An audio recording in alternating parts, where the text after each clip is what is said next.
Sore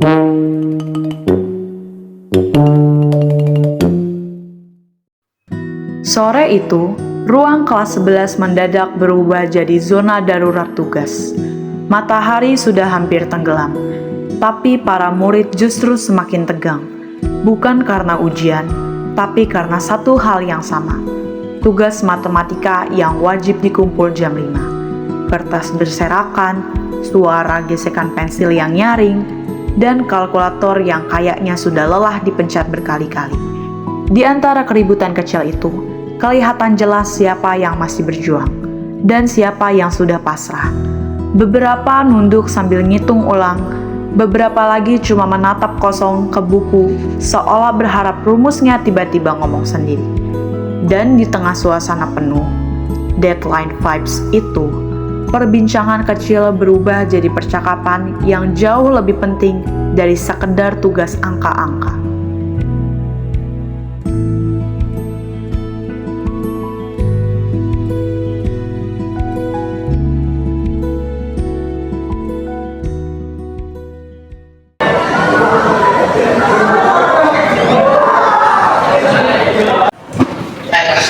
Lu kenapa sih? Ya sih, tinggalnya dari ini menjadi juga kemarinnya soalnya kemarin ada yang soal. Ya santai aja kali, kan ini foto soal maksudnya ini ntar kita sudah bakal jawab tebel sini aja. Udah mikir ke sini sih kalau kita kayak itu kita tuh yang apa-apa kan kita jalan banget. Nunggu Jangan ada kayak beli ayam geprek sambil kasih tangga. Iya, gue tahu.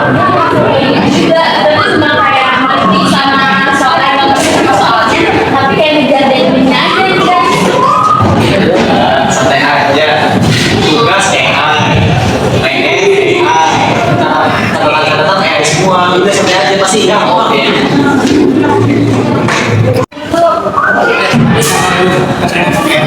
Itu bakal berdampak buat karena lu cuma Kita boleh, tapi jangan sampai aku mahal.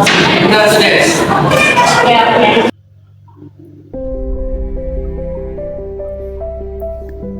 Sekarang kita hidup di zaman yang serba cepat. Apapun bisa dicari dalam hitungan detik, termasuk waktu ngerjain tugas. Tinggal buka HP, ketik pertanyaan, dan beberapa detik kemudian jawaban langsung muncul. AI bikin semuanya terasa gampang dan instan. Tapi justru dari situ muncul masalah. Banyak siswa yang awalnya cuma pengen dibantu sedikit, lama-lama malah jadi bergantung. Awalnya cuma buat nyari ide, terus naik level jadi nyari jawaban. Dan akhirnya semua tugas diserahin ke AI, bukan dikerjain sama kita. Masalahnya bukan di AI-nya. AI itu alat yang sangat berguna kalau dipakai dengan benar. Yang jadi masalah adalah ketika kita pakai AI bukan untuk belajar, tapi untuk menghindari berpikir. Kita jadi terbiasa menerima hasil tanpa berproses. Padahal justru proses itu yang bikin otak berkembang. Kalau kita berhenti mikir karena semua udah dikerjain AI, pelan-pelan kemampuan otak kita ikut menurun. Kayak otak yang jarang dipakai, makin lama makin lemah. Habis itu masuk part Benedikta. Nah, disinilah muncul dampak buruk yang sering nggak kita sadari. Yang pertama, kemampuan berpikir kita jadi menurun. Misalnya, waktu kamu dapat tugas esai, kamu tinggal nanya ke AI doang. Bikinin aku paragraf tentang perubahan iklim, hasilnya sih bagus. Bahkan mungkin lebih bagus dari tulisanmu sendiri.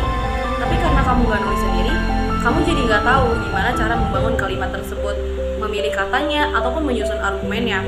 Lama-lama, kamu jadi terbiasa menerima hasil, bukan menciptakan hasil.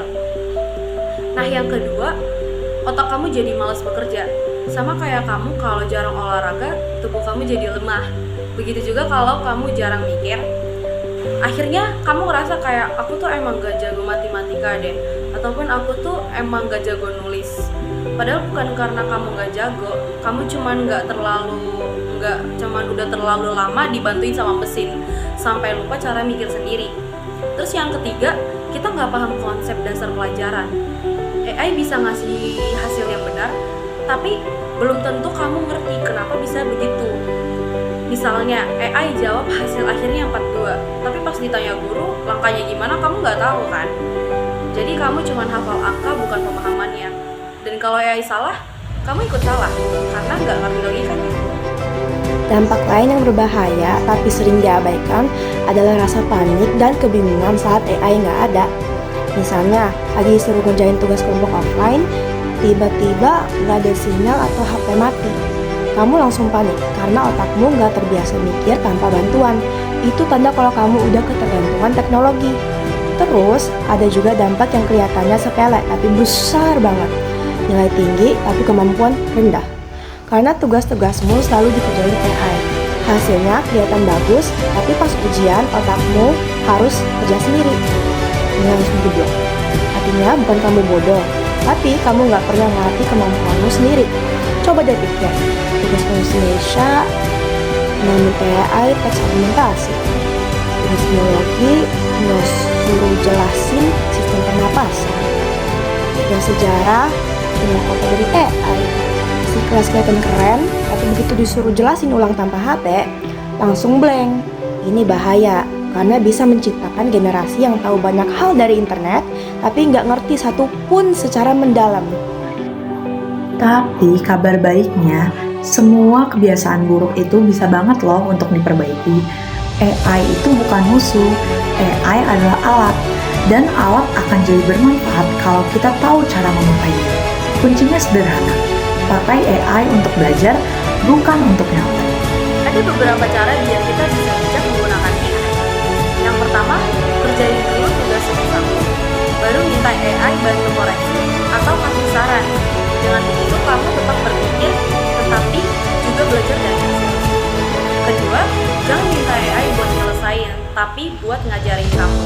Misalnya jangan tanya, tolong buatkan esai tentang energi terbarukan, tapi tanya, gimana cara nulis esai tentang energi terbarukan yang bagus.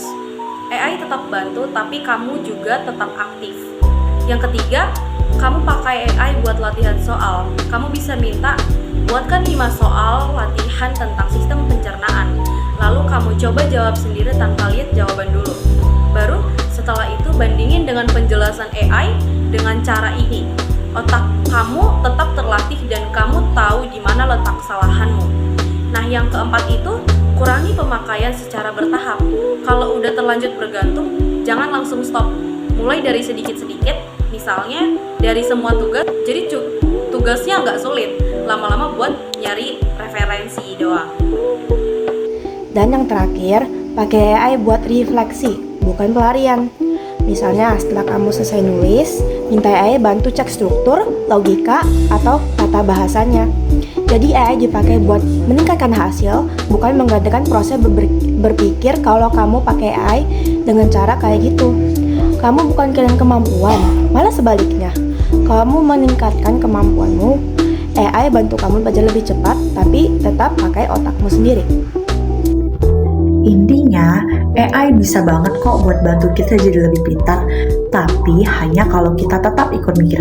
Kalau semua hal kita serahin ke AI, otak kita berhenti bekerja. Kita cuma jadi penonton, bukan pelaku.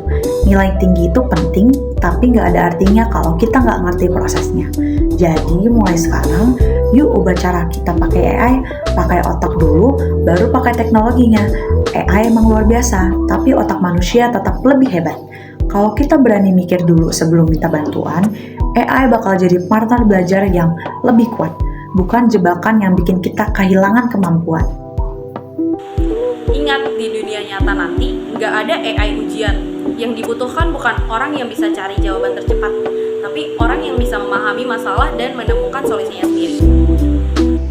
Jadi, mulai sekarang, yuk ubah cara kita pakai AI. Pakai otak dulu, baru pakai teknologi. Karena AI memang canggih, tapi otak manusia tetap yang paling luar biasa. Kalau kamu berani mikir dulu sebelum minta bantuan, AI akan jadi partner belajar yang hebat. Bukan jebakan yang bikin kamu kehilangan kemampuan. Pada akhirnya, persoalan tentang penggunaan AI di kalangan pelajar bukan soal teknologi itu baik atau buruk, tetapi soal bagaimana kita memaknainya. Kita hidup di zaman yang serba cepat, serba instan, dan semuanya terasa mudah diakses. AI menawarkan kemudahan yang luar biasa. Jawabannya rapi, cepat, lengkap, dan seolah bisa menyelesaikan semua hal yang bikin kita pusing.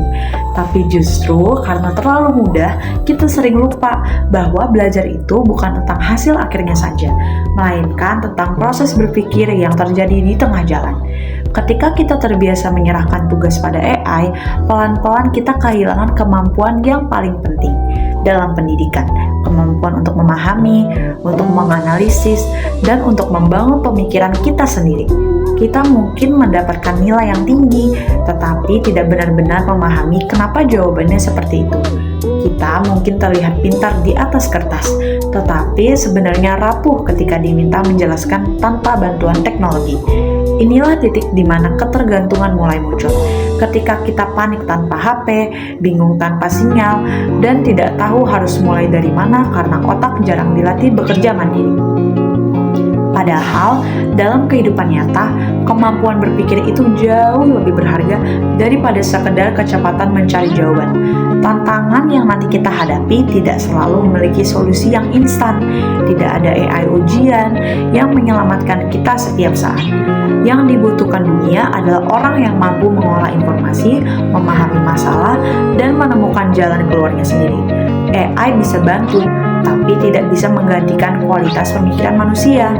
Karena itu, cara terbaik bukan menjauhi AI, tetapi menggunakannya dengan bijak.